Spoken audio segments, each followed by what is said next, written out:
Hello students, welcome to my channel. आज हम exercise 9.1 का question number 13 and question number 14 करेंगे। बुक निकाल लीजिए, मैं क्वेश्चन रीड कर रही हूँ ताकि आपको भी समझ में आ जाए। As observe from the top of 75 metre high lighthouse from the sea level, the angles of depression of two ships are 30 degree and 45 degree. If one ship is exactly behind the other on the same side of the lighthouse, find the distance between the two ship. यानी कि सबसे पहले समझ में मुझे ये आया कि एक लाइट हाउस है। लाइट हाउस यानी जो समुद्र में शिप देखने के लिए यानी शिप को रास्ता दिखने के लिए जो लाइट लगी होती है खूब ऊंची, उसे कहते हैं लाइट हाउस। तो वो क्या है? लाइट हाउस 75 मीटर हाई है। ठीक है, यहाँ से लाइट आ रही है। फिर दोनों शिप एक ही पॉइंट पर है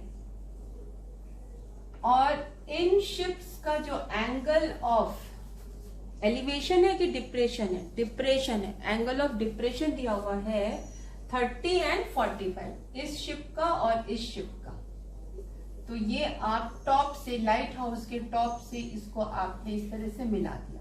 ठीक है, तो एंगल ऑफ डिप्रेशन क्या होता है? जो यहां से हॉरिजॉन्टल लाइन बनती है उसको बना लेते हैं इस तरह से।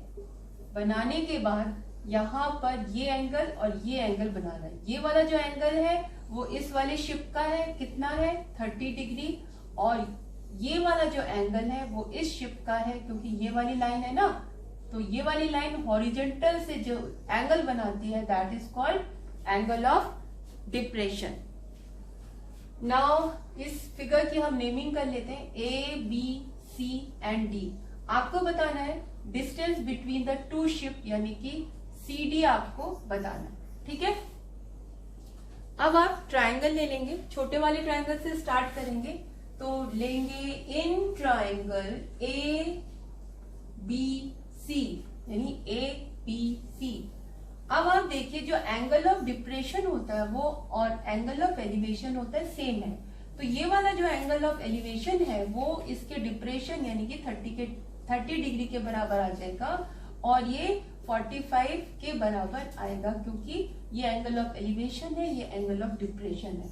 क्योंकि angle of elevation and angle of depression alternate angles होते हैं टू पैरेलल लाइंस के बीच में, इसीलिए वो क्या होते हैं? इक्वल होते हैं। ठीक है, तो अब हमने लिया ए बी सी में हम लिखेंगे angle C is equal to 45 degree.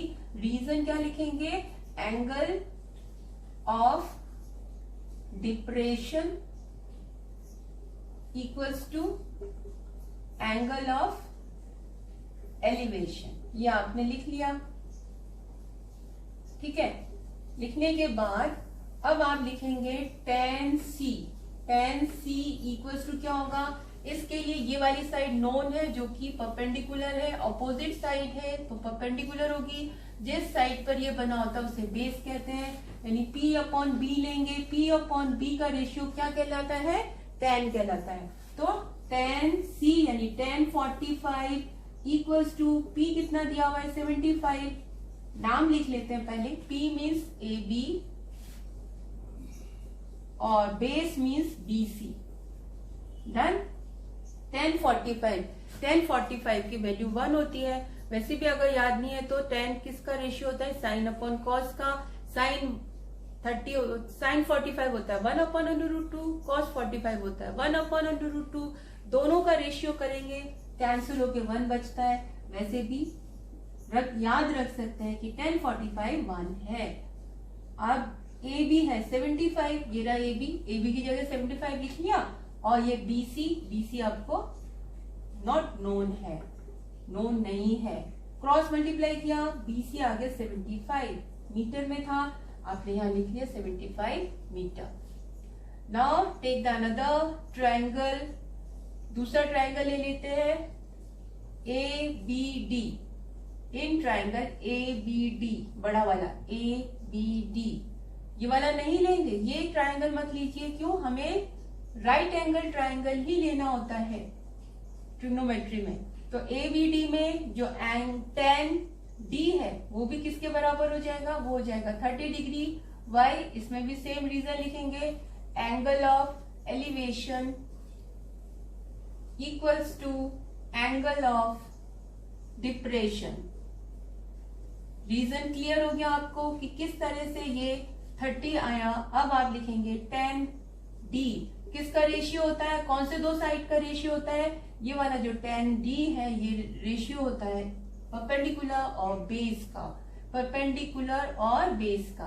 10D क्या है, D है 30 डिग्री, D की जगह 30 लिख दिया। P क्या है, AB है, AB लिख दिया। B क्या है, BD है, BD लिख दिया। 1030 क्या हुआ, 1/√3 हुआ। 1030 की वैल्यू 1/√3 होती है और 1060 की वैल्यू ज्यादा होती है यानी √3 होती है, ऐसे भी याद रख सकते हैं। AB क्या है, AB 75 है। BD क्या है, BD को ब्रेक करके लिखिए 75 जो कि अभी आपने निकाली थी, और CD 75 प्लस CD। आप चाहे तो BC प्लस CD एक स्टेप यहाँ लिख सकते हैं, उसके बाद BC की जगह 75 लिखेंगे तो इस तरह से आ जाएगा। तो एक स्टेप मैंने मिस किया है, अगर आप चाहे तो उसको प्रेजेंट कर सकते हैं। क्रॉस मल्टीप्लाई कर लीजिए, इतना तो समझ में आ गया होगा कि BD means BC plus CD, फिर BC की जगह हमने 75 लिख दिया। क्रॉस मल्टीप्लाई करिए, ये इसमें आ जाएगा यानी 75 प्लस CD, और ये इसके पास आ जाएगा यानी 75/√3। CD आपको निकालना है और लिख लीजिएगा हर जगह, यहाँ पे सिंस आ जाएगा, ठीक है, यहाँ पे भी और आ जाएगा, और आ जाएगा, यहाँ पे और आ जाएगा, सिंस आ जाएगा यहाँ पर, सिंस देयरफॉर। तो CD इक्वल्स टू 75/√3 और इसको यहाँ ले जाइए 75 कॉमन ले लीजिए, यहाँ आया √3 माइनस 1। कैसे, 75 कॉमन ले लिया, कॉमन लेने के बाद इसमें इस कॉमन से डिवाइड किया तो ये कैंसिल हो गया, √3 आया, ये वाला माइनस इसमें जो कॉमन लिया उससे डिवाइड करेंगे तो 1 आ जाएगा। तो आपका आंसर आया 75/√3 माइनस 1 मीटर। तो अब हम करेंगे क्वेश्चन नंबर 14। क्वेश्चन नंबर 14 में अच्छी बात यह है कि फिगर आपको दिया हुआ है, तो बुक में क्वेश्चन नंबर 14 में जल्दी से रीड करती हूँ ताकि आपको थोड़ा सा समझ में आए। इसमें दिया हुआ है 1.2 meter tall girl spots a balloon moving with the wind in a horizontal line at a height of 88.2 meter from the ground. The angle of elevation of the balloon from the eyes of the girl at any instant is 60 degree. After some time, the angle of elevation reduces to 30 degree. Find the distance traveled by the balloon during the interval. तो इसके according चलिए figure draw करते हैं। यहाँ पर दिया हुआ एक छोटी सी लड़की है, 1.2 मीटर उसकी हाइट है और ये ग्राउंड में खड़ी हुई है। यहां से कोई बैलून उड़ रहा है यहाँ पर, और उस वो बैलून जो है वो 88.2 मीटर हाइट पर है, और जब वो स्पॉट करती है, उसको देखती है बैलून को, तो जो एंगल ऑफ एलिवेशन बनता है, तो ये जो एंगल होगा आपको मालूम है उसी पॉइंट से जो हॉरिजॉन्टल लाइन बनती है उसी को ही आपको लेना है, ठीक है। ये नहीं ग्राउंड से ले लेंगे, आप उसी पॉइंट से बनाएंगे तो ये एंगल ऑफ एलिवेशन हो जाएगा। एंगल ऑफ डिप्रेशन के लिए यहाँ पर हॉरिजॉन्टल लाइन बनती है और यहाँ से जो नीचे लाइन जाती है उससे एंगल ऑफ डिप्रेशन है, चढ़ती हुई लाइन से एंगल ऑफ एलिवेशन है। वैसे भी angle of elevation and angle of depression same होते हैं, इक्वल होते हैं। तो स्पॉट करती है कि 30 डिग्री है। फिर उसके बाद उसने देखा कुछ टाइम बाद कि जो एंगल ऑफ एलिवेशन है वो, अच्छा, शुरू में एंगल ऑफ एलिवेशन जो था वो 60 डिग्री था, पहले वो यहां से देखती है तो ये 60 डिग्री था, ये आपने बनाया 60 डिग्री, ठीक है, हाइट सेम ही है, ये 60 डिग्री आपने बना दिया है ये। और आफ्टर सम टाइम क्या देखती है कि वो बैलून दूर चला जाता है और जो एंगल ऑफ एलिवेशन है वो 30 डिग्री हो जाता है, ठीक है। अब आपको बताना है find the distance travelled by the balloon during the interval. यानी कि बैलून पहले यहां पर था, पहले इसको नेमिंग कर लेते हैं, ए यहां पर लिख लेते हैं, ये बी और ये लिख लेते हैं सी, ठीक है। यहाँ पे ये डी लिख लेते हैं, यहाँ पर ई लिख लेते हैं। आ गया, ये 1.2 मीटर आ जाएगा। क्यों? जो गर्ल है वो 1.2 मीटर थी, तो वो ये भी 1.2 मीटर होगा। बट जो पूरी लेंथ है किसकी, हाइट जो है बैलून की, वो फ्रॉम द ग्राउंड दी हुई है, तो वो ग्राउंड से लेकर 88 है। तो अब हमने सारा लिख लिया है, ए बी सी डी ई हमने लिख लिया। आप चाहे तो इसको भी लिख लीजिए पी क्यू। इसमें नेमिंग दी हुई है, इसमें नेमिंग नहीं दी हुई है, हमने अकॉर्डिंग टू फिगर हमने नेमिंग कर ली है, ठीक है। आपको क्या बताना है कि जो बैलून है वो कितना उसने ट्रेवल किया, यानी बी से डी पे गया है, तो आपको बी डी निकालना है। देखा जाए तो ये डिस्टेंस आपको निकालना है। इसमें भी वही है, आप पहले छोटे वाले ट्रायंगल को लेके चलिए, ठीक है। तो इसकी हाइट और इसकी हाइट सेम ही होगी, 88.2 मीटर है। तो हम लिख लेते हैं in triangle A B C, angle क्या है, एंगल ए है, उसके लिए जो साइड्स हमें नोन है वो एक ये है और एक हम ये लेंगे, यानी P अपॉन B ही आ रहा है। P क्या है, 10, 60, ये तो A हो गया, P आ गया आपका BC, यानी यहाँ BC, और B क्या है, बेस क्या है, इस एंगल, ये एंगल जिस पर बना है वो बेस है AB, आपने AB लिख लिया। 10, 60 की वैल्यू आपको मालूम है √3 होती है, ज्यादा के लिए ज्यादा और कम के लिए कम। 10, 6, 30 के लिए होती है 1/√3, ठीक है। BC 88.2, no, BC is not 88.2, जो BC होगी वो इतनी होगी, DE के अकॉर्डिंग होगी, है ना। DE और BC बराबर है, लेकिन जो EQ है वो 88.2 है, उसमें से हम इसको माइनस कर देंगे, तो ये आपका BC जो होगा वो 88.2 माइनस 1.2 आएगा। यानी जो लड़की की हाइट है, गर्ल की हाइट है 1.2, वो माइनस हो जाएगी। यहां से लेकर यहां तक 88.2 है, आपको ये हाइट चाहिए BC, तो आप 1.2 को माइनस करके निकालेंगे अपॉन AB। AB कितना है, AB यहां से लेकर यहां तक, AB को AB लिख लेते हैं क्योंकि बाकी चीजें तो हमें नोन है। AB √3, इसको इससे माइनस करेंगे तो ये आ जाएगा 87 अपॉन 87, यानी कि AB equals to 87 upon √3। Rationalise करेंगे, कैसे करेंगे, नीचे जो भी अंडर रूट में है उसी का मल्टीप्लाई ऊपर नीचे कर देते हैं इस तरह से। तो यहां पर आ जाता है आपका 87 √3 और √3 आ जाएगा 3। ये इससे कैंसिल होगा कि नहीं, मैंने अपने किसी एक वीडियो में बताया था 3 से जो डिविजिबिलिटी टेस्ट है वो कैसे करते हैं, दोनों डिजिट को ऐड कर दीजिए। मैंने ऐड कर दिया, कितना है 8 और 7 कितना आया, 15 आया। Since 15 is divisible by 3, therefore 87 will also be divisible by 3। तो इसीलिए ये 3 से डिवाइड हो जाएगा।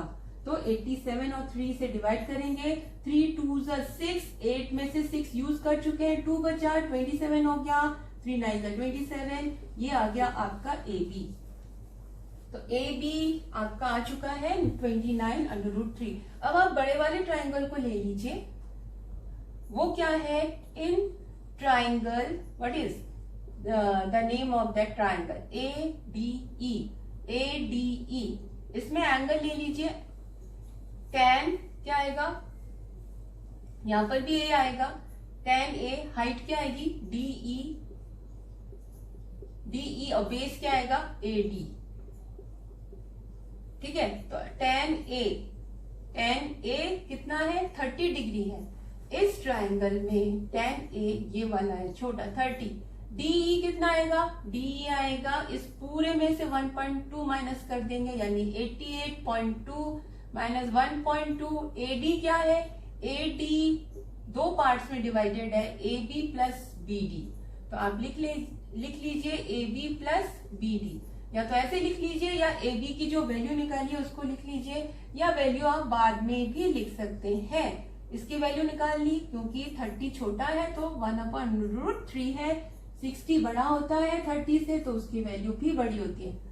यहाँ से 87 आ गया। ए बी आपका आया था 29/√3, बी डी आपको निकालना है ना। ए बी की जगह रखा A B and B D. A B की वैल्यू हमने यहां से रख दी, यहाँ पर ए बी की वैल्यू ये 29/√3 रख दी। फिर आप क्या करेंगे, क्रॉस मल्टीप्लाई करेंगे।